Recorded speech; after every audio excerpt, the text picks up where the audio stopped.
Bonsoir à toutes et à tous, la critique de Fast and Furious 10. Alors ça arrive très tard, j'ai vu le film la semaine dernière, j'ai pas eu le temps de faire des vidéos avant.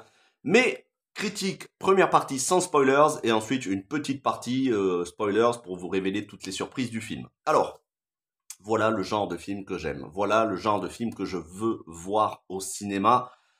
Le genre de films qui me font du bien, loin des films d'auteur à message politique, à revendication progressiste ou tout ce genre de choses. Moi, j'ai besoin d'avoir du spectacle. J'ai besoin, quand j'aille au cinéma, j'ai l'impression d'aller à la fête foraine, j'ai l'impression d'aller voir, d'aller dans des manèges comme un gosse. Et je me suis régalé. La saga Fast and Furious ne m'a jamais déçu. Jamais. Même quand ils sont partis dans l'espace, dans le 9, j'ai trouvé ça très sympathique. Après, celui qui y va pour voir des cascades réalistes ou qui y va pour voir juste un simple film de course de voiture, arrêtez tout de suite. Regardez-vous les tout premiers Fast and Furious, regardez-vous éventuellement Need for Speed, l'adaptation qui est excellente d'ailleurs, mais ne regardez pas les Fast and Furious. Les Fast and Furious, on sait pourquoi on y va aujourd'hui, on y va pour en avoir plein les yeux, avec des cascades improbables qu'on ne pourrait même pas faire dans la réalité, des bagarres où on se prendrait un seul coup de poing, on serait mort tellement les mecs ils sont bourrins, mais eux, c'est quasiment des super-héros. Pour moi, Fast and Furious, c'est ce que devrait être Marvel, sans les super pouvoirs, mais c'est ce que devrait être Marvel et ce que n'est plus Marvel, parce qu'aujourd'hui Marvel se vautre dans une espèce de récupération, inclusivité, diversité qui est totalement inintéressante juste pour faire plaisir, pour que tout le monde se sente inclus. Fast and Furious, ils sont pas du tout dans ce délire-là. Fast and Furious, c'est du spectacle régressif, alors considéré comme régressif. En fait, régressif, c'est un terme péjoratif, mais qui veut dire que c'est du spectacle à l'ancienne, comme les films des années 90-2000. Voilà, on est dans Armageddon de Michael Bay, mais qui vont pas sur une astéroïde, pas cette fois-ci. Mais voilà, on est vraiment sur du spectacle à la Michael Bay qui fait tout péter. Alors ici, c'est Louis Leterrier, notre Frenchie Louis Leterrier, qui a été rappelé à la rescousse lorsque Justin Lin, réalisateur des précédents, a jeté l'éponge au tout début du tournage du 10 parce qu'il s'est pas entendu avec, ou Diesel ne s'est pas entendu avec lui.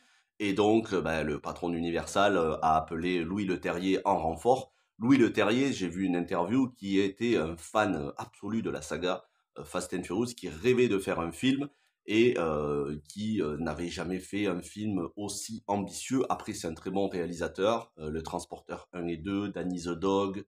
Je me demande si c'est pas lui qui a fait L'Incroyable Hulk.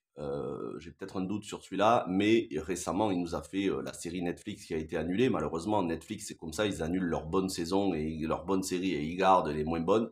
Dark Crystal, Age of Resistance. Voilà, Louis Leterrier, c'est pas un manche, il avait fait aussi Insaisissable 1, le film avec les illusionnistes. Donc c'est un bon, et là, clairement, il a géré, parce que surtout, c'est celui qui a le plus gros budget, 340 millions de dollars, le plus gros budget de la saga. Arrivera-t-il à se rembourser? Oui, c'est une évidence. Fera-t-il un gros paquet de pognon au niveau bénéfice? Je pense que oui, parce que le démarrage, c'est le troisième meilleur démarrage de la franchise après Fast and Furious 7 et 8 ou 8 et 7.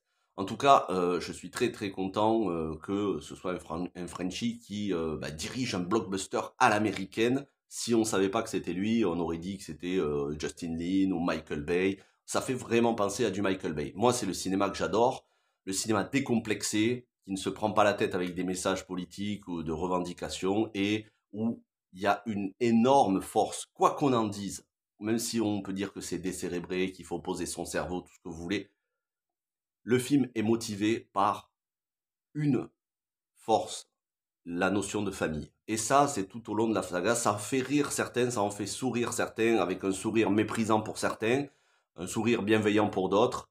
Bien évidemment que les critiques dites professionnelles, qui n'ont rien à envier à des critiques amateurs, soit dit en passant, parce que quand on voit des critiques comme écran large qui sont considérées comme des critiques professionnelles sur bon nombre de films, ils savent même pas défendre leur avis de manière nuancée, mais bon, soit je referme la parenthèse. Bien évidemment que au niveau des critiques, les critiques vont vous présenter ça comme un spectacle débile. On en a vu sans arrêt. Maintenant, c'est bon, ça fait trop. Non, ça fait pas trop. Quand on aime ce genre-là, ça fait pas trop. Et moi, s'il y avait encore 10 Fast and Furious, j'irais les voir au cinéma. Alors, bien évidemment, à un moment donné, ça va s'arrêter. La franchise principale va s'arrêter. Ça devait être le cas avec le prochain Fast and Furious 11, puisque ce film devait être en deux parties, le 10 et le 11. Finalement, Vin Diesel a dit que ce serait une trilogie, donc ça s'arrêtera avec le 12. Mais c'est sans compter, bien évidemment, les spin-offs. On a déjà commencé à avoir un spin-off Hobbs & Shaw.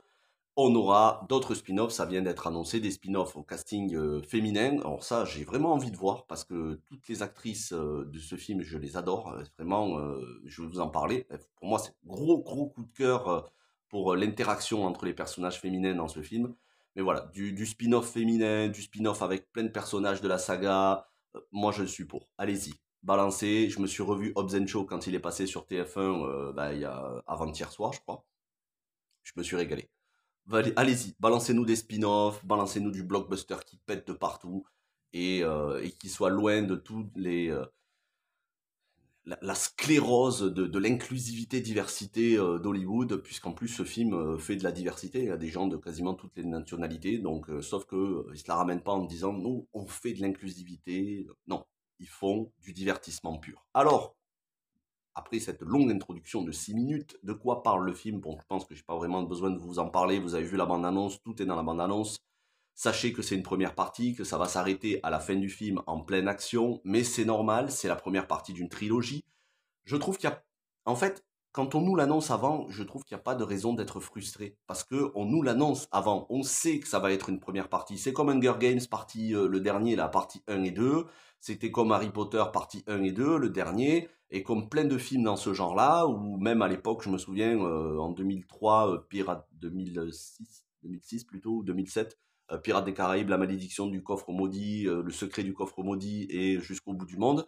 Voilà, on savait qu'à un moment donné, à la fin du film, l'intrigue n'allait pas être résolue, que ça allait s'arrêter en plein milieu et qu'on continuerait, qu'on finirait avec le suivant. Ben là, c'est la même chose, sauf que c'est la première partie d'une trilogie. Donc, bien évidemment, ne vous attendez pas à ce que toute l'intrigue soit bouclée à la fin de ce film, qui dure 2h21, et je n'ai pas vu passer le temps du tout. J'ai pas vu passer le temps.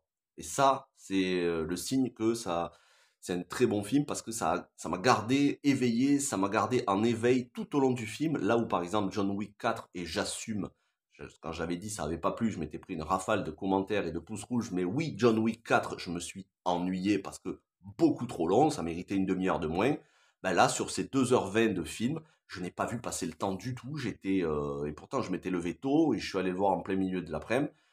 J'étais éveillé du début à la fin. J'étais comme un gosse. J'étais super content. Je bondissais dans mon siège. J'avais l'impression d'être au manège, à la foire. Et ça, c'est génial. Il y a tout ce qu'il faut dans le film. De l'action, de l'humour, peut-être trop d'humour, de l'émotion. Après, il y a des choses que je ne peux pas trop spoiler. Ce sera pour la partie spoilers. Mais donc, ils vont être traqués, donc toute la famille d'Homme et toute sa famille vont être traqués, famille, ça comprend les amis. Voilà, la famille, selon la notion de Fast and Furious, ils vont être traqués par Dante Reyes, le fils de Hernan Reyes, joué par Joaquim de Almeida dans Fast and Furious 5, qui contenait pour moi la meilleure scène de toute la saga, c'est-à-dire la course-poursuite sur l'autoroute avec le coffre. Ça m'avait fait halluciner à l'époque, j'avais dit « Oh, qu'est-ce que c'est que ça ?» Avec ce coffre, on aurait dit une espèce de boule de démolition. Et en parlant de boule de démolition, c'est pas pour rien que je vous dis ça, c'est parce qu'il va y avoir une séquence avec une boule de démolition. Vous verrez, voilà. Pour ceux qui ont vu le film, vous savez de quoi je parle. Et c'est très bien imbriqué dans le scénario parce que, pour ceux qui se posent la question, oui, il y a Paul Walker, mais non, c'est pas des images inédites, c'est tout simplement des séquences prises de Fast and Furious 5. Voilà, donc il n'y a rien d'inédit. Fast and Furious 5, ils ont pris des images qu'ils n'avaient pas utilisées à l'époque, sous différents angles, et ils y ont inséré le personnage de Jason Momoa qui a des interactions avec Joaquim de Almeida. Alors, est-ce qu'ils ont fait revenir Joaquim de Almeida pour certaines scènes inédites? C'est possible. En tout cas, si c'est pas le cas, quoi qu'il en soit, le montage est très bien fait parce que c'est fluide et on dirait vraiment que c'est des séquences tournées en 2011 pour Fast and Furious 5. Et donc, c'est le postulat de base du film.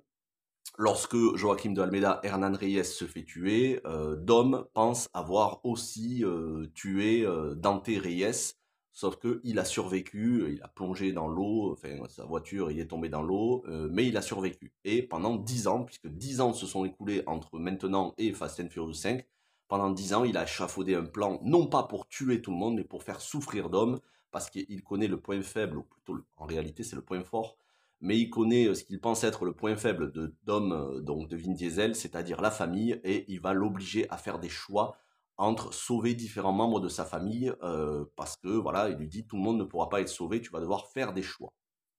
Donc le postulat de base, on nous présente Jason Momoa comme le méchant ultime, qui est censé être vraiment très très méchant, et qui est censé faire peur, et qui est censé impressionner. Je vais commencer par les points négatifs. Jason Momoa. Jason Momoa est le point négatif du film. C'est pas son interprétation, en fait, c'est très lié, l'interprétation est très liée à ce qu'on lui a demandé de faire dans le scénario. Non, mais pour moi, le problème vient pas de Jason Momoa, qui est un excellent acteur, et que si vous avez vu Si, la saison sur Apple TV+, ou même Aquaman, le mec est excellent, il regorge de charisme. C'est pas vraiment Jason Momoa le problème, c'est que dans le scénario, on lui a demandé de faire le rôle d'un bouffon, qui se la joue un peu Joker de Heath Ledger, mais sans le charisme ni le côté flippant du Joker, c'est-à-dire un anarchiste qui est là pour tout faire péter sans revendication, si ce n'est tout simplement de mettre la zizanie, de l'anarchie, ça ne va pas. Il y a trop d'humour. Le personnage parle trop, il fait trop de blagues. Quand il se déguise et quand il se fait des brushings ou qui se fait du vernis à ongles, ça décrédibilise le perso, je trouve. À aucun moment, je n'ai ressenti de danger à cause de ce personnage-là. À aucun moment. Si on ressent du danger, c'est pas à cause de ce personnage-là. C'est de toute façon, on ressent pas de danger parce qu'on sait déjà qu'ils vont s'en sortir. Après, moi, ça me gêne pas qu'ils s'en sortent. Et ceux qui disent oui, mais personne ne meurt jamais vraiment, vous attendez pas à ce qu'il y ait beaucoup de personnes. Peut-être que d'ici la fin de la saga, dans les 2 prochains films, il y en aura un ou deux qui vont mourir. Ça m'étonnerait. Ça m'étonnerait fortement parce qu'il faut bien comprendre que c'est des films familiaux. C'est pas des films violents. Oui, ils se bastonnent, mais en réalité, on prend un coup de poing qu'ils se prennent eux, on finit à l'hôpital. Eux, ils se bastonnent à coups de tout ce que vous voulez, de portière de voiture. Ils n'ont pas une égratignure, rien du tout. Ils sont juste un petit peu en sueur. C'est absolument pas réaliste. Moi, j'appelle pas ça de la violence. On n'est pas du tout dans quelque chose où avec du sang de partout. C'est un film tout public. Clairement, c'est un film tout public. On ne ressent pas de danger. Et le but de Vin Diesel, c'est tout simplement que sa famille triomphe à la fin. C'est d'être tous réunis. Et film après film, ils sont réunis et ils s'agrandissent. Et les anciens méchants deviennent les nouveaux amis.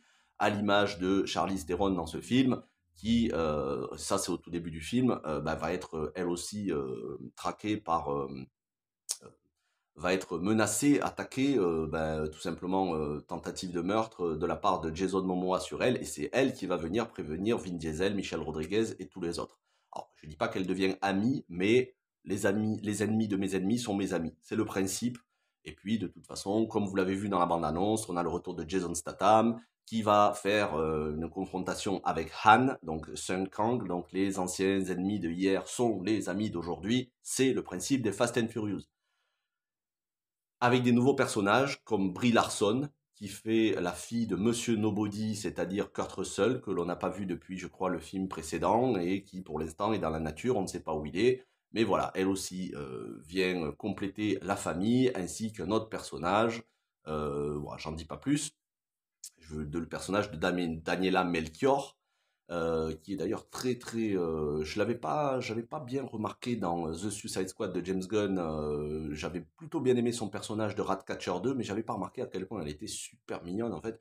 Daniela Melchior, elle va, je pense, avoir une grande carrière au cinéma.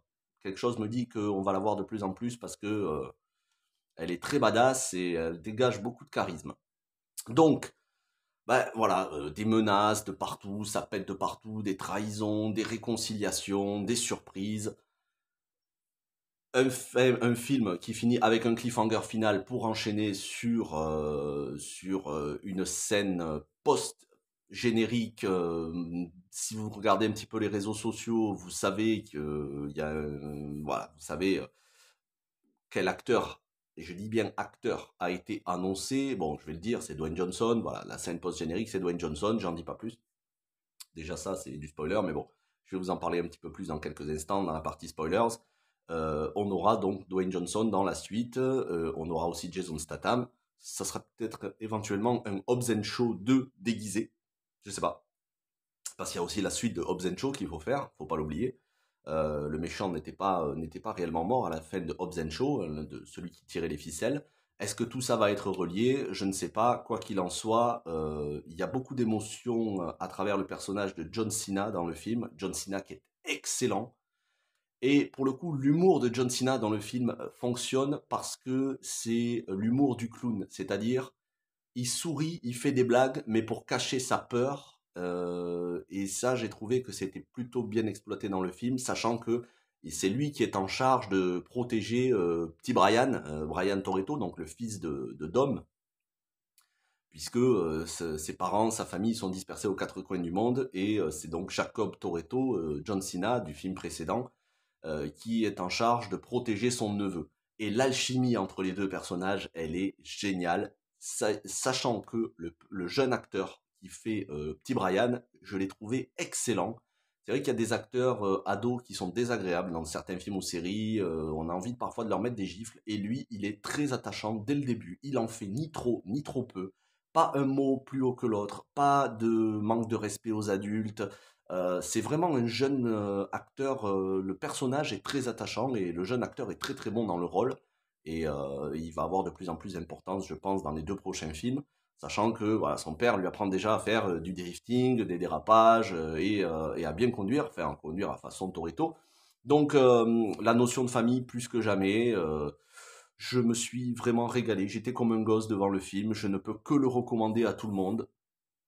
Je suis très content qu'on ait ce genre de film au cinéma et j'espère qu'on en aura encore très longtemps. Des films qui soient capables d'avoir une espèce de famille de toutes les nationalités, mais en même temps sans le revendiquer et qui soient là pour du blockbuster, de l'explosion, de la pyrotechnie. Euh, Très peu de choses à reprocher, si ce n'est peut-être trop d'humour à travers le méchant du film. Voilà, donc bien évidemment, je vous conseille d'aller le voir au cinéma. Je l'ai vu une fois, je me demande si je vais pas aller le voir une deuxième fois, tellement je me suis régalé. Je vous dis, j'ai vraiment pas vu passer le temps, hein, mais vraiment. Bon, il reste quelques minutes, je vais vous faire une petite partie spoilers, donc si vous quittez là parce que vous n'avez pas vu le film, n'hésitez pas à liker, vous abonner, partager, mettez un commentaire pour le référencement. Le prochain film que je vais voir, c'est mercredi, c'est Les Chevaliers du Zodiaque. Là, pour le coup, on verra, mais je pense que je vais être un petit peu moins. On verra, on verra. Je pense que je vais, pour la critique des Chevaliers du Zodiaque, je ne laisserai pas passer aucun commentaire insultant, méprisant, parce que le film s'est fait défoncer avant même de sortir, et pour moi, c'est inacceptable de défoncer un film avant même qu'il sorte. Et les fanboys rageux, j'en peux vraiment plus. Moi, c'est quelque chose que j'aime pas, les fanboys rageux qui viennent vous dire que le film va être une grosse merde alors qu'ils l'ont même pas vu, ils ont juste vu une bande-annonce. C'est quelque chose que je supporte plus du tout. Donc je sais même pas si je vais activer les commentaires pour ma vidéo sur les Chevaliers du Zodiaque. En tout cas, dans les commentaires, je serai vraiment très drastique et le premier qui viendra insulter le film, il prendra un ban définitif, je pense. Parce qu'on peut s'exprimer en disant qu'on n'a pas aimé le film de manière polie, mais aujourd'hui, plus personne ne s'exprime de manière polie sur YouTube, très peu. Et ça, c'est insupportable. Bon, mais de toute façon, vous aurez la critique des Chevaliers du Zodiaque jeudi. Je vais voir le film mercredi, vous aurez la critique jeudi. Et nous, demain soir, on se retrouve à 20h, de 20h à 22h pour un live coup de cœur PS1 avec plein de youtubeurs gaming, Cyril 2.0 et plein d'autres.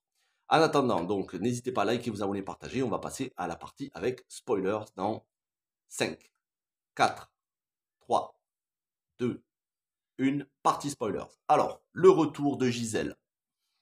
Mais bien évidemment, le retour de Gisèle, vous allez me dire, ah, mais elle est pas morte, elle, on l'avait vu mourir. Quand t'as pas vu mourir, ça c'est... Mettez-vous bien ça en tête, c'est un principe de base. Quand tu vois pas quelqu'un mourir, c'est qu'il est pas mort. Même si les producteurs, les réalisateurs, les scénaristes et les acteurs eux-mêmes te disent il est mort, si vous l'avez pas vu mourir, il est pas mort. Il y a une possibilité qu'il revienne. Et c'est une évidence que Gal Gadot allait revenir. Ils ont fait revenir Sung Kang, le Han. Ils font revenir des tas de persos. Ils font se réconcilier tout le monde.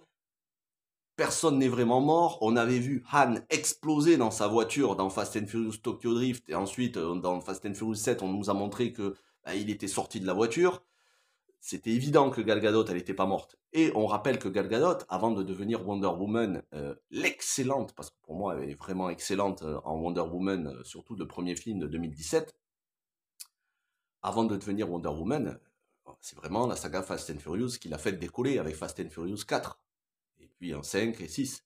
Et ensuite, elle a joué dans d'autres films en plus de Wonder Woman. Bon, aujourd'hui, elle semble ne plus être la bienvenue chez DC Comics, dans le DC Comics de James Gunn, parce que Patty Jenkins, on a refusé son scénario, parce que je crois que il va pas y avoir de caméo de Wonder Woman ou que dans The Flash, ou alors il y a un caméo, je sais plus, à un moment donné, ils avaient parlé d'enlever ou de remettre, mais pas sûr qu'il y ait un Wonder Woman 3. Écoutez, moi j'ai envie de dire, si DC Comics ne veulent plus d'elle, elle ne perd rien. C'est dommage pour les fans comme moi du personnage, mais elle ne perd rien parce qu'elle va revenir pour Fast and Furious 11 et 12. Clairement, on sent qu'elle a survécu tout ce temps et qu'elle bosse.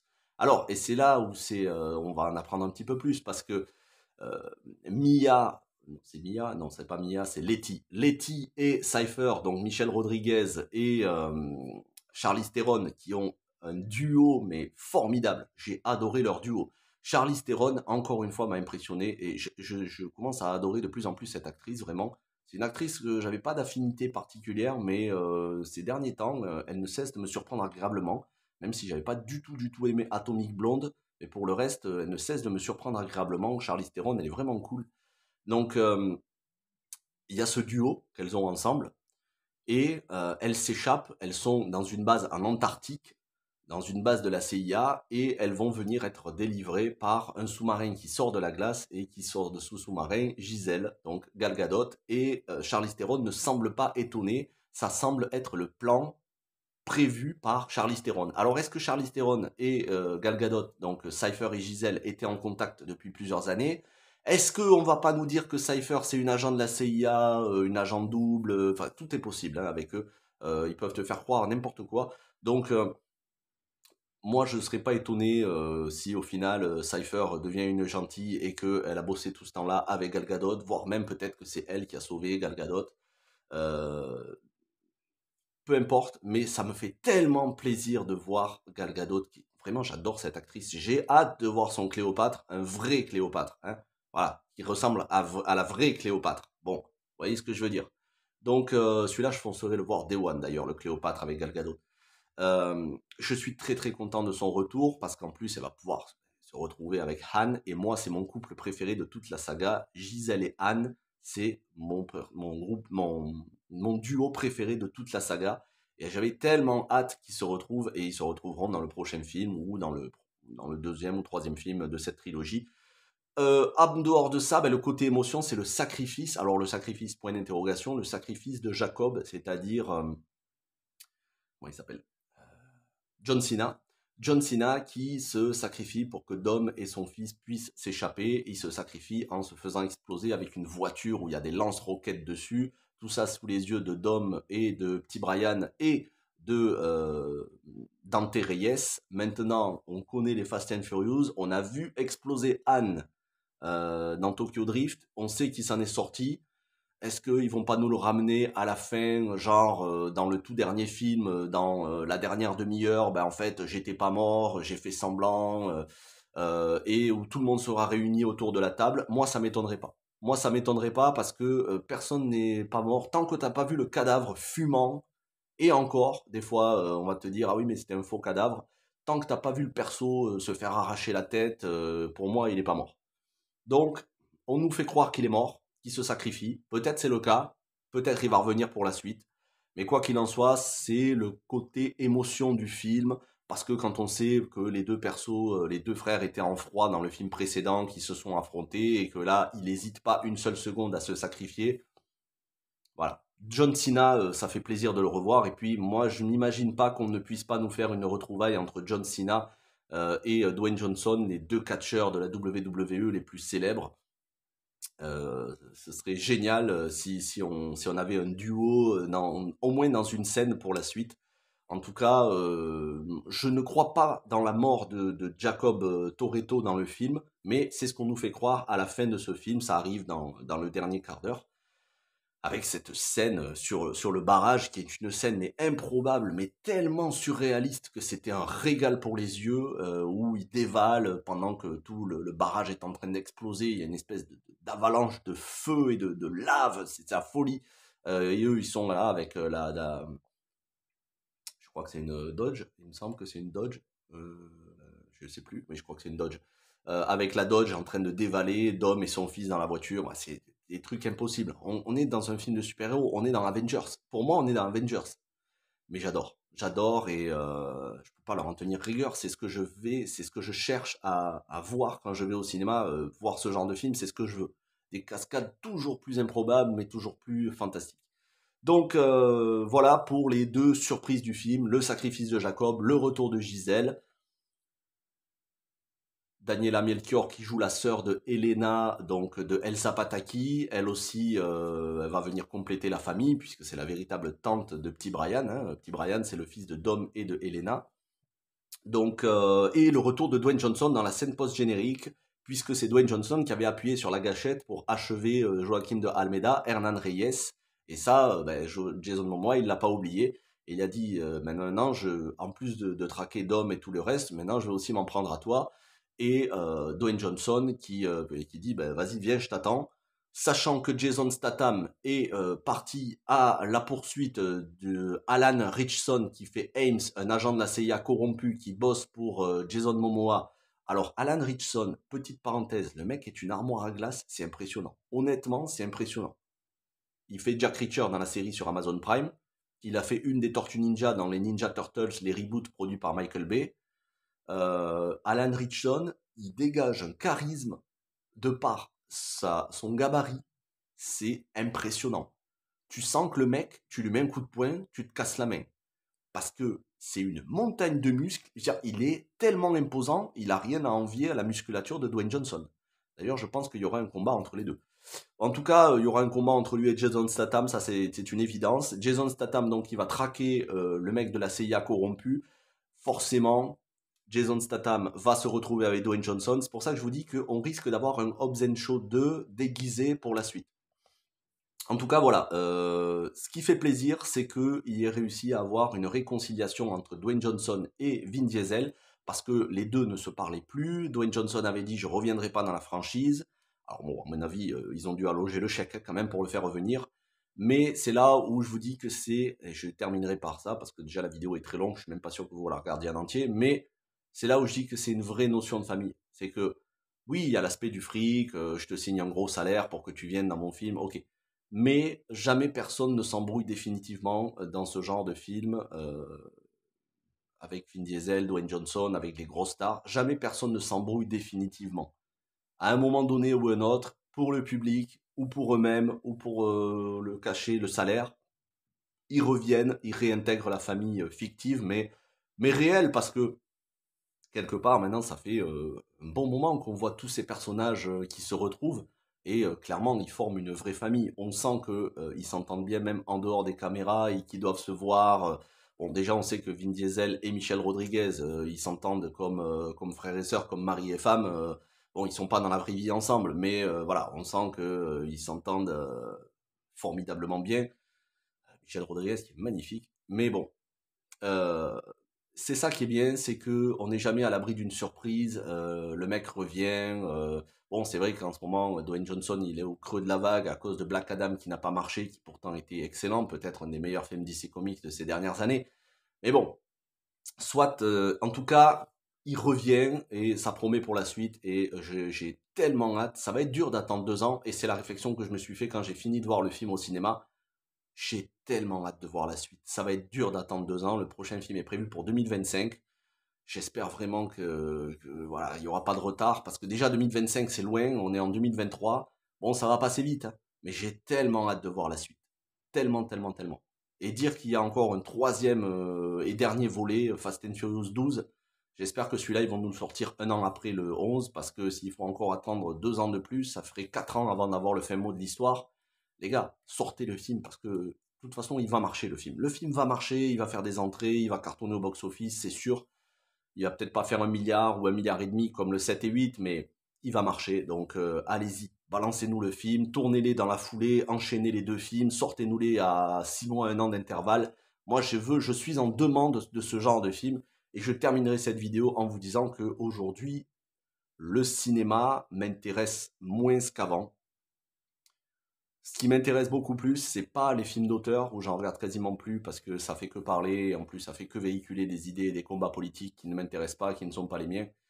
aujourd'hui, ce qui m'intéresse, moi, c'est ce genre de film. C'est-à-dire des films qui pètent de partout. Du Michael Bay, du Vin Diesel, du Dwayne Johnson, très peu de Marvel, très peu de nouveaux films DC Comics.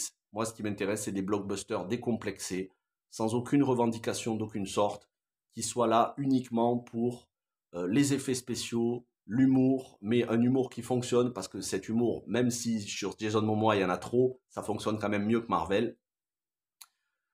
Et puis le film a du cœur. Voilà, je terminerai en vous disant que le film a du cœur et de la générosité, et un film qui met en avant la notion de famille et de foi, parce qu'on les voit, ils sont toujours là avec un petit crucifix à la main, en train de prier, je protège ma famille. Bon, tu sais pas vraiment en quoi ils ont foi, si c'est en Dieu, si c'est en la famille, si c'est en leur voiture, mais bon, peu importe. Un film qui met en avant autant la notion de famille, une saga qui met en avant la notion de famille et d'entraide, et les ennemis d'hier sont les amis d'aujourd'hui, bah, pour moi ça a tout mon respect, bien plus que n'importe quel film projeté à Cannes, au César ou aux Oscars. Voilà. Parce que ces films-là ne m'intéressent plus. Moi, ce qui m'intéresse aujourd'hui, c'est du divertissement, du spectacle, la fête foraine, les manèges. Voilà.